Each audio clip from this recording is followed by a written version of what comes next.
Good morning student. આપણે આજે વાહકતાનું માપન આપણે આગળ જોઈ ગયા. એમાં મોલર વાહકતા કઈ રીતે દ્રાવણની શોધી શકાય એ માટે એક સાધન જોયું હતું, અને સાધનની અંદર દ્રાવણ ચોક્કસ સાંદ્રતાનું ભરીને બે પ્લેટિનમના બે વિદ્યુત ધ્રુવ વચ્ચે એનું દ્રાવણનું માપન કરવામાં આવે છે. અહીં બુકમાં આપેલા છે બે એક્ઝામ્પલ. બંને એક્ઝામ્પલમાં વાહકતાનું માપન છે, પણ બંને એક્ઝામ્પલ મોસ્ટ આઈએમપી છે. તો આ એક એક્ઝામ્પલ છે 1 સેન્ટીમીટર વ્યાસ અને 50 સેન્ટીમીટર લંબાઈના સ્તંભમાંના 0.05 મોલ પ્રતિ લિટર NaOH નું દ્રાવણનો અવરોધ 5.55 × 10⁻³ ઓહ્મ છે. તો અવરોધકતા, વાહકતા અને મોલર વાહકતા શોધો. ત્રણ વસ્તુ શોધવાની છે. અવરોધકતા એટલે રો આપણે કહેતા હતા. તો અહીંયા આપણે એક ક્ષેત્રફળ શોધવું તો πr², 3.14 × 0.5 આપેલું છે. એનો સ્ક્વેર તો 0.785 સેન્ટીમીટર સ્ક્વેર. 1 સેન્ટીમીટર વ્યાસ આપેલો છે એટલે એની ત્રિજ્યા 0.5 થાય. એનો સ્ક્વેર એટલે 0.785 સેન્ટીમીટર સ્ક્વેર. આ એ મળી ગયું. હવે આપણી પાસે સૂત્ર હતું અવરોધ R નું, લંબાઈના સમપ્રમાણમાં અને ક્ષેત્રફળના વ્યસ્ત પ્રમાણમાં સપ્રમાણતા અચળાંક ρ મૂકતા હતા. ρ ને સૂત્રનો કર્તા બનાવેલ છે. તો R/L. R આપેલો છે દ્રાવણનો 5.55 × 10⁻³ એ આપણે ક્ષેત્રફળ શોધ્યું 0.785 સેન્ટીમીટર સ્ક્વેર અને લંબાઈ 50 સેન્ટીમીટર તમને આપેલી જ છે. એટલે કેલ્શિયમમાં જોશો તો 87.135 ઓહ્મ × સેન્ટીમીટર થાય. હવે વાહકતા આપણે વિશિષ્ટ વાહકતા અને વાહકતા તરીકે સ્વીકારીએ છીએ કે કપ્પા 1/ρ. અવરોધકતાના વ્યસ્તને આપણે વાહકતા કહેતા હતા. તો આપણે ρ શોધી દીધો છે અહીંયા 87.135. તો એને ભાગવાથી 0.01148 સિમેન્સ સેન્ટીમીટર ઇન્વર્સ મળશે. સિમેન્સ વાહકતાનો એકમમાં હતો. સિમેન્સ સેન્ટીમીટર ઇન્વર્સ વિશિષ્ટ વાહકતાનો એકમ હતો. અને છેલ્લો જવાબ શોધવાનો છે મોલર વાહકતા. આ સૂત્ર તમને વાત કરી હતી. આ સૂત્ર એક યાદ રાખજો. મોલર વાહકતા ની સંજ્ઞા છે K × 1000/C. K એટલે વિશિષ્ટ વાહકતા આપણે શોધેલી છે 0.01148 × 1000/1000. C સાંદ્રતા આપેલી છે 0.05. એટલે આ પ્રમાણે કેલ્શિયમમાં જોશો તો 229.6 સેન્ટીમીટર સ્ક્વેર મોલ ઇન્વર્સ. આ રીતે જવાબ મળશે. ટૂંકમાં આ જે સૂત્રો છે, એક આ, પછી એક આ સૂત્ર છે, આ સૂત્રો છે. આવા 2-3 સૂત્રો તમારે તૈયાર કરવાના છે. દરેક એક્ઝામ્પલ પૂછાય, પણ આ જ વસ્તુ એકમાંથી બીજામાં જઈ શકાય એટલા માટે આ સૂત્રો આવડતા હશે તો આ એક્ઝામ્પલ સરળતાથી ગણી શકશો. બીજું, અહીંયા આપણે સેન્ટીમીટર લઈને ગણ્યું છે, મીટર લઈને બી ગણી શકાય. આ એક્ઝામ્પલ ના આગળનો એક્ઝામ્પલ બેમાંથી બોર્ડમાં આ સાલ પૂછાયું હતું. ચાલુ વર્ષમાં ગઈ બોર્ડની પરીક્ષા, એમાં એક આ એક્ઝામ્પલ હતો. એટલે એક્ઝામ્પલ મોસ્ટ આઈએમપી કહી શકાય. શાંતિથી જાતે ગણવાનો ટ્રાય કરજો.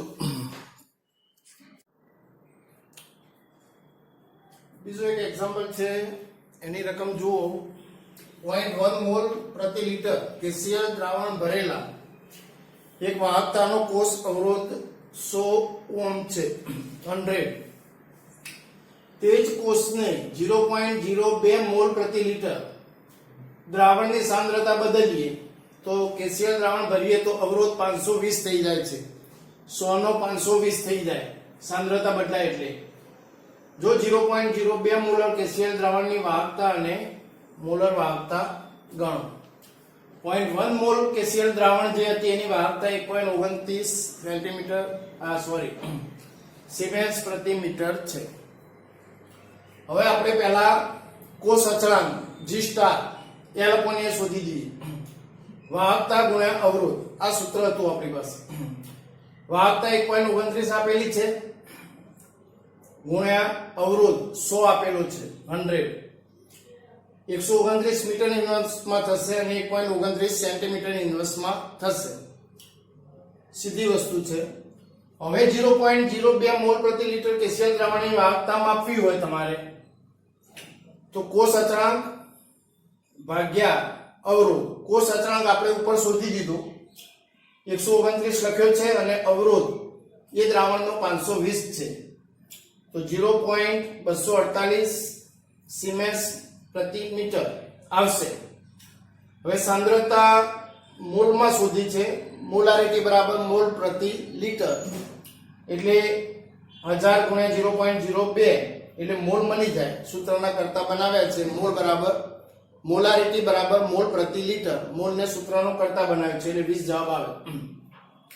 હવે મોલર વાહકતા શોધીએ કે 248 ગુણ્યા 10⁻³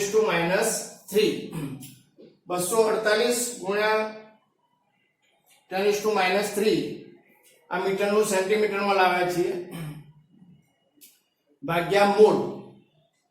સી સાંદ્રતાને મોલમાં લઈ ગયા છીએ એટલે 248 મોલ પ્રતિ લિટર કર્યું છે એટલે 1.24 ગુણ્યા 10⁻⁴ siemens metre square mole inverse જવાબ આવશે. હવે આપણે કે શોધીએ વૈકલ્પિક રીતે. 1.29 શું હતું? કોષ અચળાંક ભાગ્યા અવરોધકતા. આ સેન્ટીમીટરમાં શોધેલું છે, અહીંયા મીટર ઇન્વર્સમાં હતું, આ સેન્ટીમીટરમાં શોધેલું છે, કોઈ ફરક નથી. તો સૂત્ર લખીએ કે ગુણ્યા 1000 ભાગ્યા મોલારિટી. તો આપણને કે મળ્યો 0.248 ગુણ્યા 10⁻² ગુણ્યા 1000 ભાગ્યા મોલારિટી 0.02 એટલે જવાબ આવશે 124 સેન્ટીમીટર સ્ક્વેર મોલ ઇન્વર્સ. આ રીતનો દાખલો આપેલો છે. સૂત્રો બધા અગાઉના એક્ઝામ્પલમાં જોયા હતા એના એ જ છે. વાહકતાના પછી કોષ અચળાંકનું સૂત્ર ફિક્સ છે, મોલર વાહકતાનું સૂત્ર ફિક્સ છે.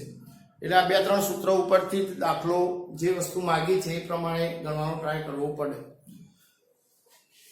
તો એક રીતે દાખલો. હવે વાહકતામાં લાસ્ટ ટોપિક છે, પણ આમાં એક નિયમ આવે છે, કોલરોસનો સ્વતંત્ર અભિગમનો સિદ્ધાંત. બહુ જ મોસ્ટ આઈએમપી છે 3 માર્ક્સની થિયરી માટે. પણ એ પહેલા આપણે જોવું પડશે કે વાહકતા અને મોલર વાહકતાનું સાંદ્રતા સાથે વિચરણ એટલે સાંદ્રતા સાથે શું ફેરફાર થાય છે. વાહકતા અને મોલર વાહકતા બંને સાંદ્રતા સાથે બદલાતા જાય. તો જેમ દ્રાવણને ડાયલ્યુટ કરતા જાઓ, તમે મંદન કરતા જાઓ, તેમ વાહકતા અને મોલર વાહકતા બંને વધે છે. તો આવું કેમ થતું હશે? તો તમે એક ડોલ જેટલું પાણી લીધું હોય અને એમાં 1 મોલ પદાર્થ નાખ્યો, મીઠું નાખ્યું એક્ઝામ્પલ તરીકે, અને પછી વાહકતામાં આપો, એના પછી પાણી એમાં એડ કરતા જ જાઓ, બીજા 2 લોટા પાણી રેડો, પછી પાછું બીજું પાણી રેડો, તો વાહકતા વધતી જ જશે. તો વાહકતા વધતી જવાનું કારણ શું છે? તો સિમ્પલ ભાષામાં કોઈ હાઈવે ઉપર ટ્રાફિક હોય, રોડ નાનો હોય, સાધનો વધારે હોય, ગાડીઓ 100 છે સમજો, 100 કાર 100 પસાર થઈ રહી છે, પણ રસ્તો નાનો હોય તો એક ગાડીનો બીજી ગાડીને અવરોધ નડશે.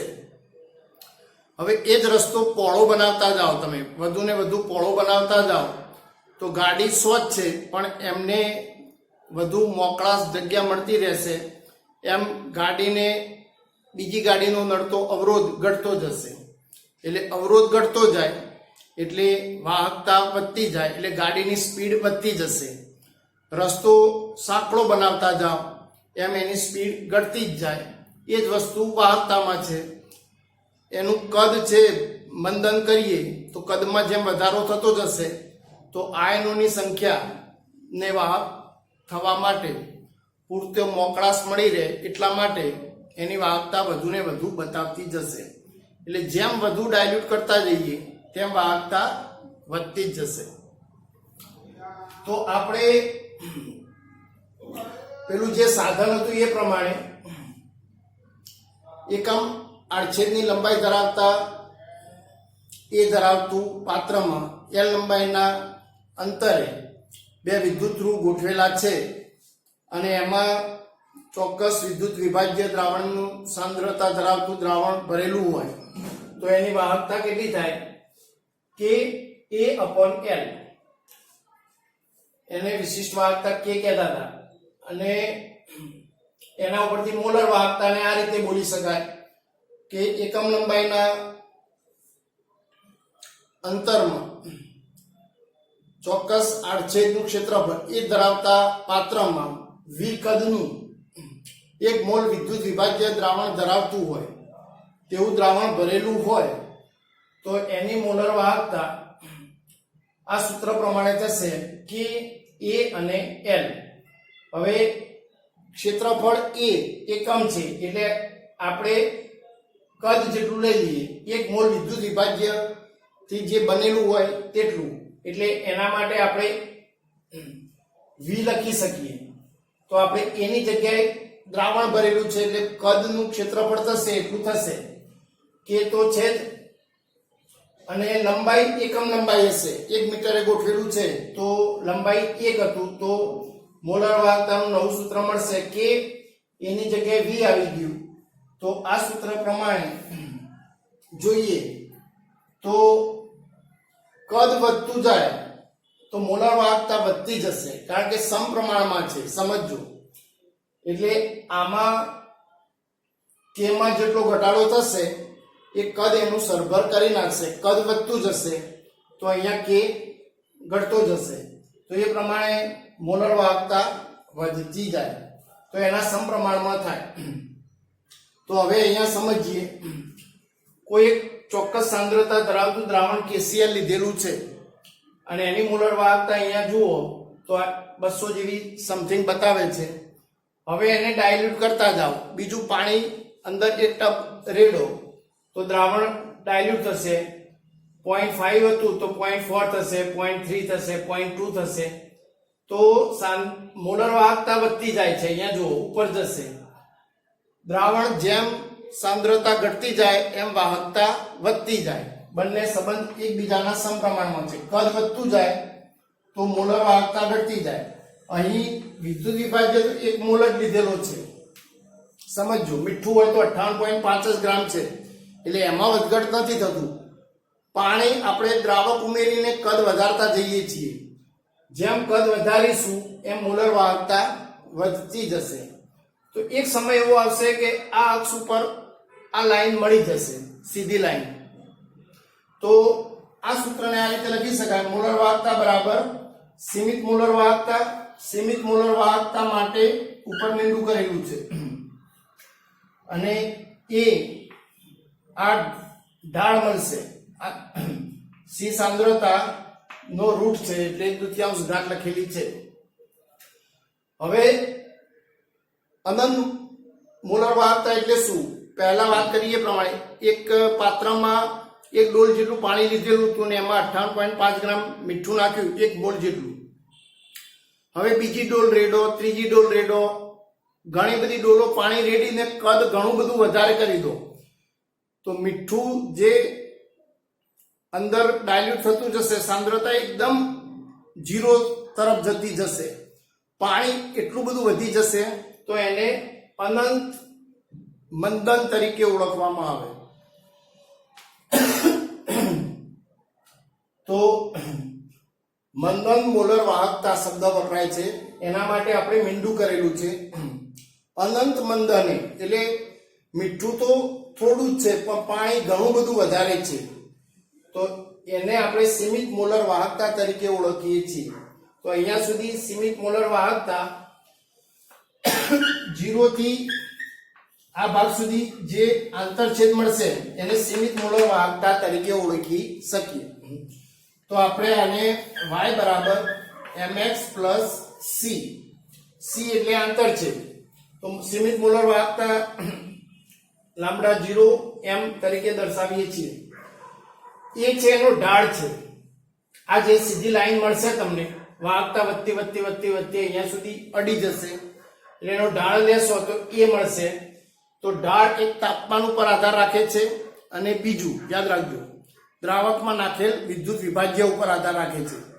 એમાં વિદ્યુત વિભાજ્યમાં ધન આયન અને ઋણ આયન જે હોય તો એનો પ્રકાર હોય 1:1 હોય એને પ્લસ Cl માઇનસ, 2:2 હોય 1:2 હોય તો એના આધારે એ જે છે એ બદલાતો દરેક દ્રાવણ વિદ્યુત વિભાજ્ય માટે એ ફિક્સ જ રહેશે.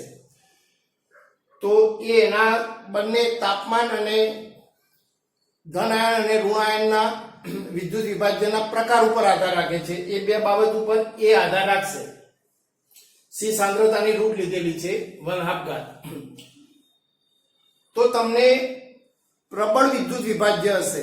હવે ખાસ સમજવાનું છે પ્રબળ વિદ્યુત વિભાજ્ય એટલે HCl હોય KCl હોય.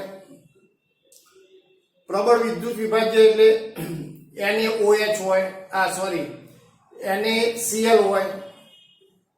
પ્રબળ વિદ્યુત વિભાજ્ય હશે તો આ લાઈન તમે લંબાવતા જશો તો અહીંયા અડી જશે, ટૂંકમાં સ્પર્શ કરશે એટલે એનું સીમિત મોલર વાહકતાનું આંતરછેદ પરથી મૂલ્ય મળી જશે. હવે પ્રોબ્લેમ ક્યાં ઉભો થશે સમજજો.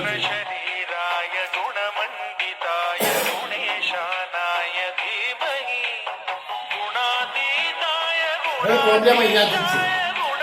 જો નિર્બળ વિદ્યુત વિભાજ્ય તમે લો દાખલા તરીકે એસિડિક એસિડ લીધેલો છે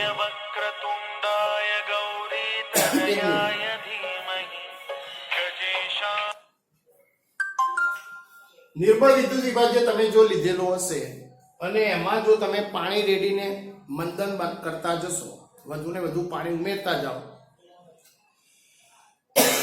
તો નિર્બળ વિદ્યુત વિભાજ્યમાં આયનો જે છે ફટાફટ છૂટા પડશે. શરૂઆતમાં છૂટા પડતા નથી. નિર્બળ એટલા માટે આપણે શબ્દ વાપરીએ છીએ પણ જેમ પાણીનું પ્રમાણ વધતું જશે કદ વધતું જશે એમ આયનો વધુ ને વધુ છૂટા પડતા જશે. એક સમય એવો આવશે તે સીમિત મોલર વાહકતા જે છે એને પેરેલલ થઈ જશે એટલે મોલર વાહકતાની અક્ષને છેદતો નથી. હવે છેદે નહીં તો આ રીતે આપણે લાઈનમાં ઢાળ શોધી શકતા નથી. એટલે વાત એક એવી થાય પ્રબળ વિદ્યુત વિભાજ્ય હોય કે લાસ્ટમાં પ્રબળ વિદ્યુત વિભાજ્ય અને નિર્બળ વિદ્યુત વિભાજ્ય બંને માટે આપણે ચર્ચા કરી પરંતુ પ્રબળ વિદ્યુત વિભાજ્યને મંદન કરતા જાઓ તો એ મોલર વાહકતાના અક્ષને છેદે છે એટલે એનું મૂલ્ય મળી જાય છે. પણ નિર્બળ વિદ્યુત વિભાજ્ય છે એ પેરેલલ થઈ જવાથી એનો આંતરછેદ મળતો નથી એટલે એ મુશ્કેલી છે. આ મુશ્કેલીને દૂર કરવા માટે આપણે કોલરોસનો નિયમ જોવો પડશે. કોલરોસ નામના વૈજ્ઞાનિકે ઘણા બધા નિર્બળ વિદ્યુત વિભાજ્યનો અભ્યાસ કર્યા બાદ પ્રબળ વિદ્યુત વિભાજ્ય ઉપરથી નિર્બળ વિદ્યુત વિભાજ્યની મોલર વાહકતા કઈ રીતે શોધી શકાય. ખરેખર આ રીતે ગ્રાફ ઉપરથી તો નિર્બળ વિદ્યુત વિભાજ્યની મોલર વાહકતા નક્કી થતી નથી. એટલા માટે આપણે કોલરોસના સ્વતંત્ર અભિગમનો સિદ્ધાંત ઉપરથી નિર્બળ વિદ્યુત વિભાજ્યની મોલર વાહકતા શોધવી પડશે. એના માટે એક નિયમ છે, એની ઉપયોગિતા છે અને એના એક્ઝામ્પલ છે. પરીક્ષા માટેનો મહત્વનો ટોપિક કહી શકાય એટલે એ આપણે નેક્સ્ટ ટાઈમે જોઈશું. અહીંયા સુધી રાખો.